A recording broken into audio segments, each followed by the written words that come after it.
If you look at a team like Manchester City, they regularly have 10 minutes more ball in play time in their games than some of their rivals. To be able to casually have an extra 10 minutes of play where your team is dominating the ball and creating chances is huge.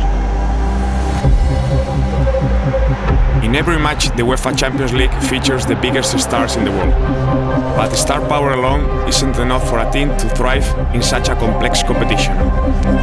You need a well-established playing style and the versatility to adapt to different matches within one match to compete in the UEFA Champions League.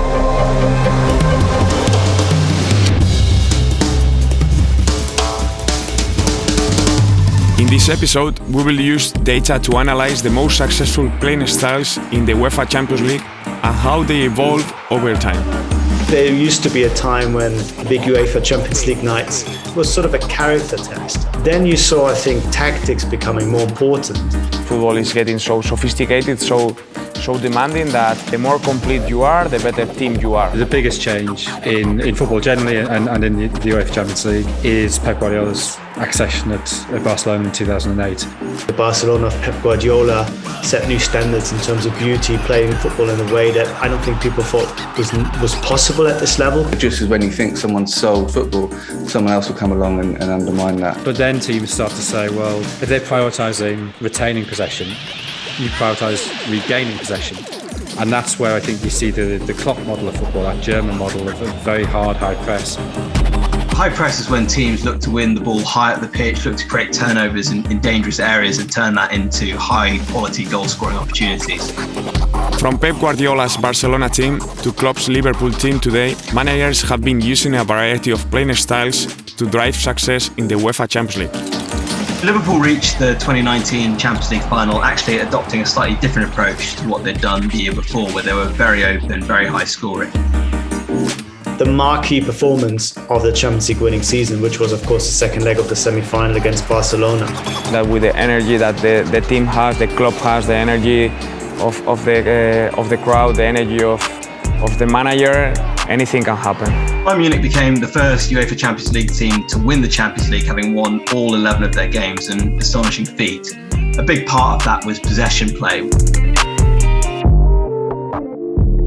Possession is where a team tends to keep the ball for long periods, passing it from side to side and looking to create openings over a period of time.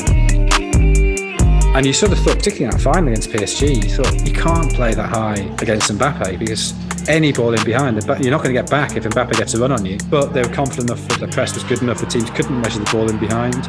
Chelsea differ from Bayern and Liverpool in being slightly more defensive. I think they may be slightly more risk averse with the ball.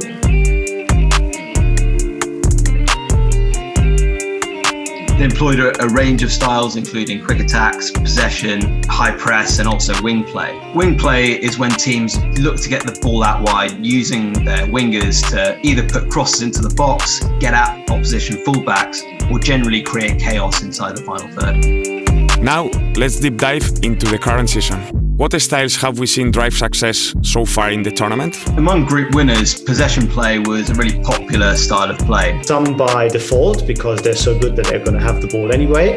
Some by design because it's seen as the best way to play. I mean, if you look at a team like Manchester City, they regularly have 10 minutes more ball in play time in their games. To be able to casually have an extra 10 minutes of play where your team is dominating the ball and creating chances is huge. Guardiola plays the way he does because he thinks that's the best way to win football matches. He's not doing it because it looks pretty. I think there are only two teams in the last 16 that do not necessarily want to have the ball. One is Atletico Madrid under Diego Simeone.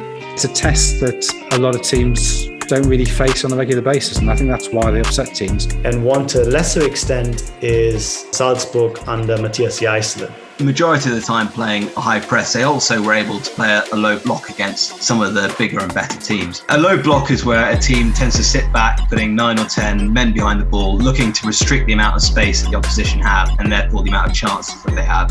Their attackers actually won more balls in their own defensive third, more often, far more often than any other team. You have to know your own style, how you want to play, but you need to be able to adapt. Juventus, Barcelona and Villarreal were some of the teams that changed their styles most frequently, looking to adapt and perhaps adopt some of the successes of Chelsea from the previous season. But you've got to remember as well that Juventus, this was their first season post Cristiano Ronaldo. See, Ronaldo kind of dictates how you set up a lot of the time when he's in the team. Lille against Wolfsburg, which was at home, high press, which is pretty standard for them, but they went quite long ball. Got a 0-0 draw, probably not ideal. They went into the last game, which was away at Wolfsburg. Still, again, high press, but they went a lot more like quick attacks and won 3-1, which has got them through to play Chelsea in the last 16. Quick attacks are where a team regains possession and quickly looks to play directly into the final third. And obviously the most common type of quick attack is the counter-attack.